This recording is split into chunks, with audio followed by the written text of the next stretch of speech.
Greetings, justice seekers. Welcome to Justice Not Justice, Season 1, Episode 20.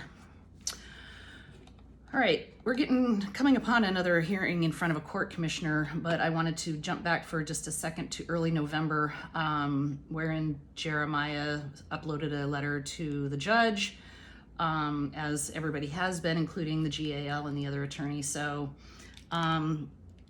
again, he cannot get a voice. He just can't.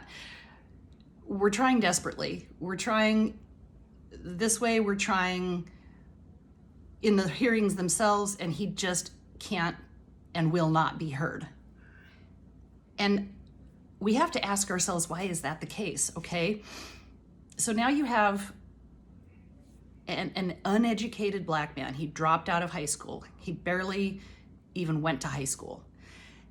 And he's remarkably anxious and nervous about that, particularly in the face of seemingly intelligent people, particularly seemingly intelligent white people who seem to have some authority, understandably. So just imagine him. Again, you've seen pictures of him. I don't have him right here in front of me, but you know, if you're inclined, you could say he kind of looks scary. He's a big guy, very strong. He's black, scary. And then he comes in to a courtroom and just gets railroaded, but doesn't have the ability to stand up for himself. And once he starts talking, he just, I mean, it just, and they have no patience for it. So they seem to be stoking this dynamic by just continuing to intimidate in the hearings themselves by using big words and writing orders that are, you know, punitive and so forth and so on. Now, I don't understand why that's necessary. We're talking about a divorce here.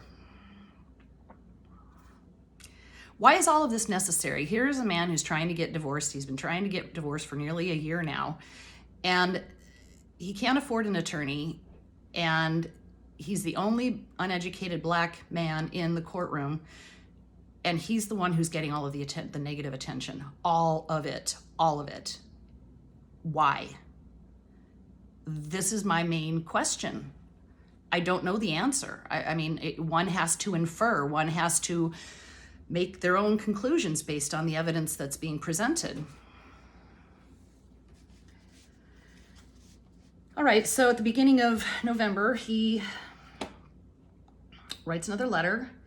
We already know she's behind the mortgage. He's been attempting now for a week to file an affidavit to show cause for an immediate temporary hearing, but the employees in the FCC family, that's the family court administrative people, specifically Lisa Allgood, who is the supervisor there, who they don't know how to do their jobs very well, and they're delaying their process through their own errors. Okay, so we've been, and again, they won't talk to me. So now again, you have this uneducated man coming in to ask questions, and I'm standing right there to help him articulate himself, to help him clarify what it is that he's seeking. And I already have had a lot of experience with this process, so I know how it goes, and I know that they're not doing it properly and so forth and so on. I'm trying to, but shutting me down and making, so everything's just getting, it's like a clusterfuck. It's like a big bumble house cluster. The whole freaking system is really just crazy making. And they're making errors, and so it's not getting uploaded, it's not getting addressed.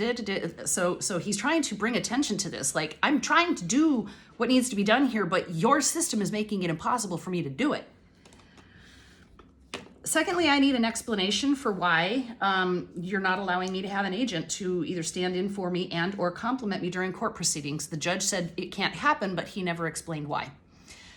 Nobody ever tried to say that Kristen was an attorney. Nobody has ever claimed that. Nobody has ever even suggested anything to that effect.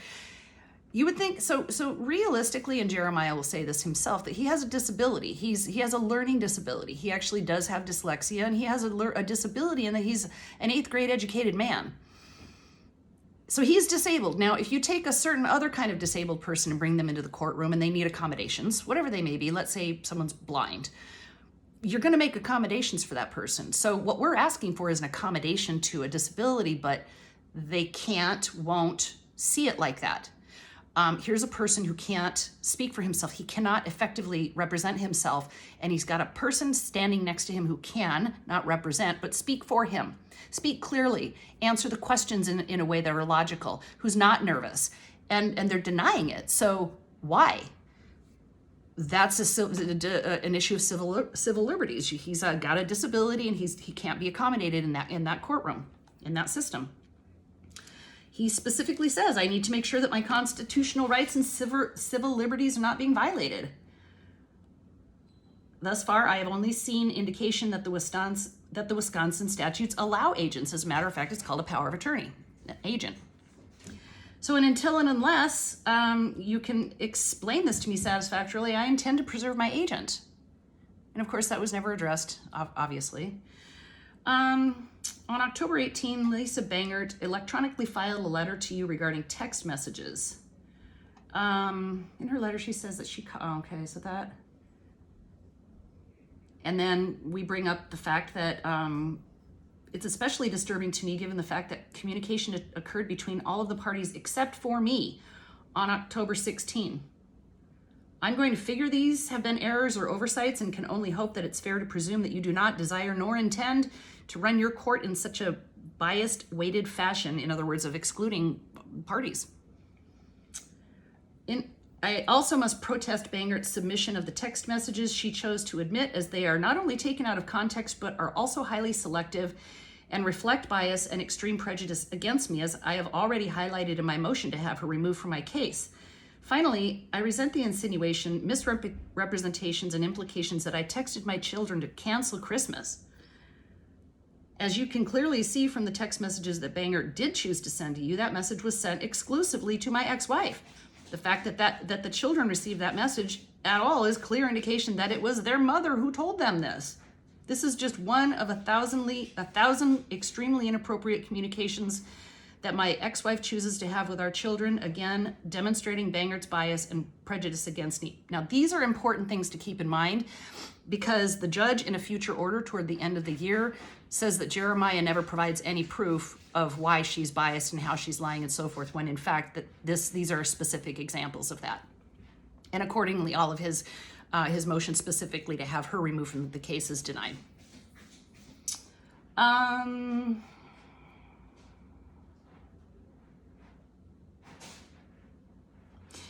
And then there's another issue that's kind of playing out here that may not seem that important, but we've been filing interrogatories asking Jamie questions about her finances, specific questions. It's called discovery, and it's an allowable process in a court proceeding.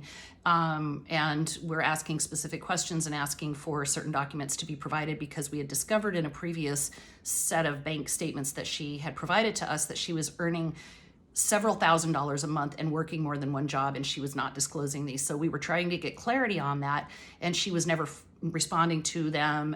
The date passed, so forth and so on.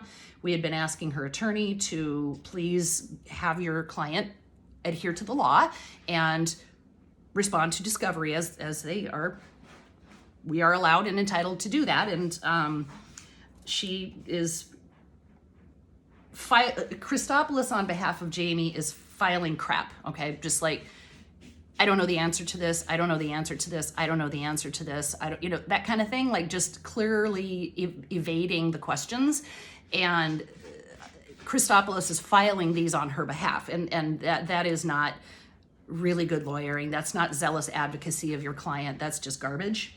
And we try to point this out to the judge that we're really trying. So I hope you're getting by this point to understand that he's desperately trying. I mean, he's trying so hard. He started from the very beginning with this judge of please, please, please help. Please do not help me, help my kids, help this situation, because it's currently being run by a tribe of people who have an agenda against me specifically, and nobody's thinking about my kids.